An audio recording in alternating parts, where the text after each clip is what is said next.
400 jó forint neki. Ott Hand fejéhez támasztva a bohó obeliszkuska is, amely volt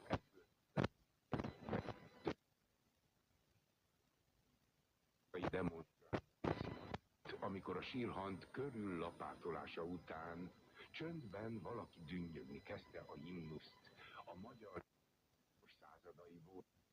Ő is tudják, fújta, ahogy tudta. A faragatlan kapacitások arccal. Rendő fenevadat kémlelik. Gyulai nem esett forró nyavajákba. Gyermeki lélekkel is összetörten állt a hirteleni csöndben.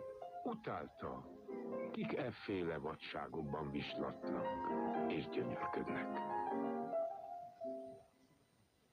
Elhangzott Lajos, Eldorádó. A 4. részt hallották. Narrátor Zajton Zsolt. Gyulai Kázmér, Vida Péter. Közreműködött Ürti István, Jámbor Nándor,